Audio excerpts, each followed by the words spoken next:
Completed formalities on day 5 to win the Gabba Test by 10 wickets and take an early lead in the ongoing Ashes series. Welcome to ESPN Cricket for Match Day as we recap that game for you. England posted 302 in their first innings after being 246 for 4 at one point. Australia in response, led by a Steve Smith masterclass, managed a 26-run first innings lead.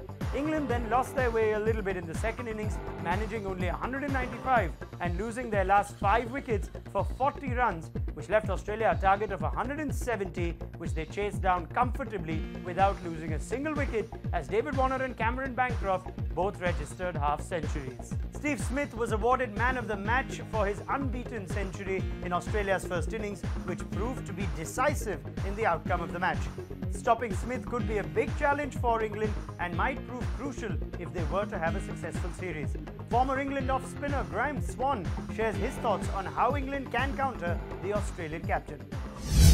Well, certainly one of the big differences between Australia and England in this first test, Graham Swan, was Steve Smith, wasn't it? How on earth do you solve a problem like Steve Smith? Well, I think one area that Steve Smith has proved incredible at is convincing every team in the world not to bowl straight at him. England straight away bowl outside the off stump, go very defensive and try and make him lose his patience and get out. He's not going to do that. He's a very patient man. You've got to bowl at his stumps. He's not that good that you can't bowl straight at him. You set the field accordingly, and I think England's plans have to revolve around bowling at the stumps.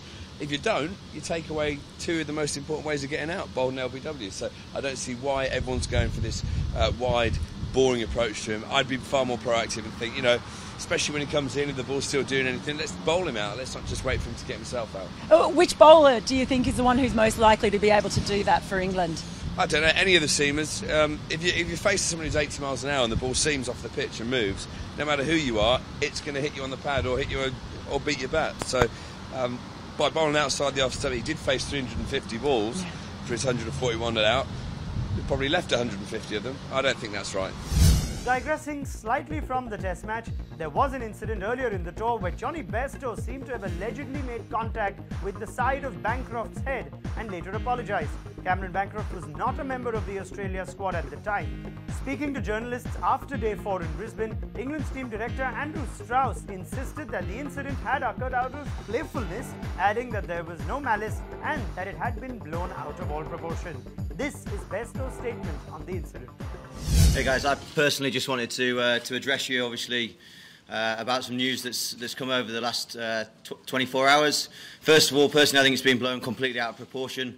That evening we were allowed out. There wasn't any curfews. I caught up with one of my friends, and we went and caught up with some of the Western Australia guys after they'd just beaten Tasmania at the WACA.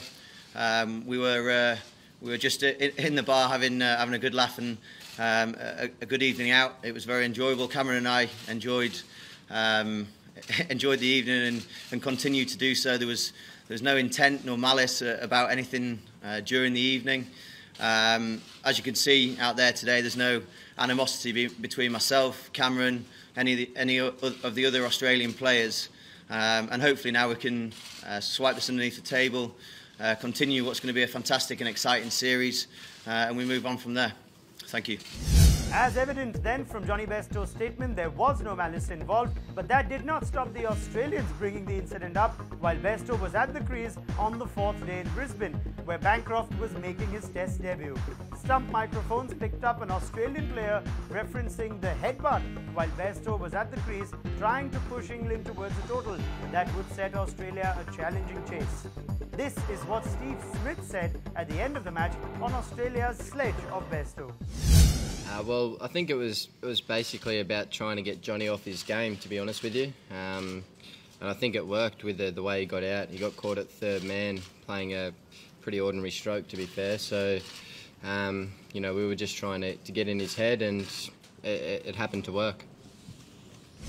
Joe Root was not very pleased with Australia's timing of bringing up the incident. This is what the England captain had to say.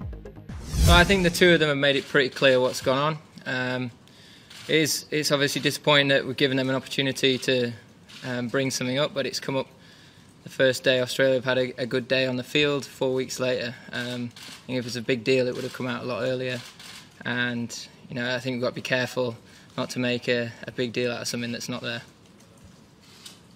I think probably a lot of us are looking for some clarification, though. Was there a headbutt? What was the situation? Was it playfulness? Was it joshing about? Or was there any sort of malicious intent or any brawl? I think Johnny made it very clear that there wasn't. I think he's given you a clear insight that there was no malicious intent there. I think it was just a bit of, joshing around, boyish behaviour, but, that's something that you need to ask Johnny further on.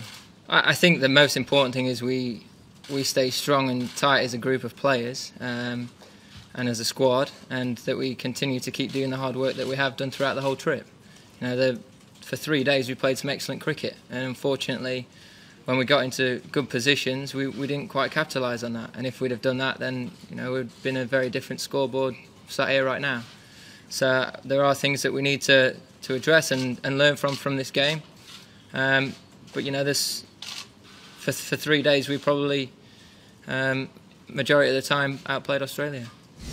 So Root was clearly not amused by Australia's tactics there. His counterpart Stephen Smith, though, could not hold himself back when a reporter was trying to pry out details of the incident from Cameron Bancroft. Have a look. Cameron, Trevor Bayliss said that it was a long way from being a headbutt. He said there's a headbutt and there's what happened to you, and he said, the headbutt, it's just totally different. So could you perhaps define, maybe on a 1 to 10 basis, the difference between what happened to you and a headbutt? Oh, he connected with my head, and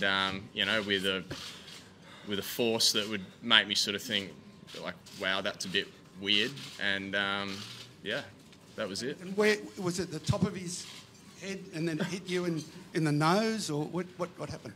Yeah, well, headbutts clash with heads, and when he made that decision to do that, it meant our heads collided. So yeah. Whereabouts on I your think head? we've clarified it now. Yeah. Well, no, not really, because I mean a headbutt, you can break your nose. It can put you in hospital. Yeah. So where did the top of his head hit?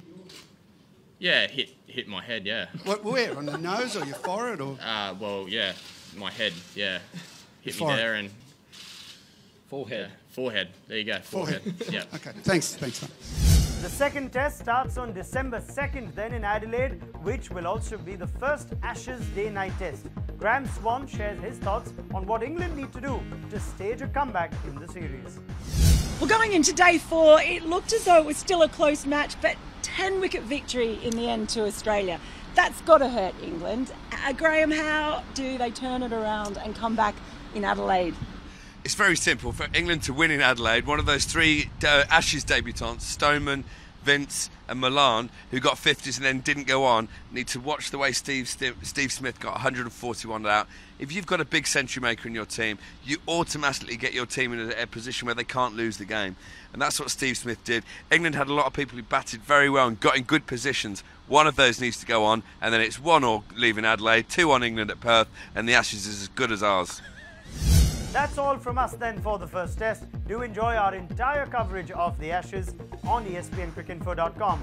Remember, viewers in the Indian subcontinent can also watch live streaming of all Ashes matches on ESPN.in. Goodbye for now.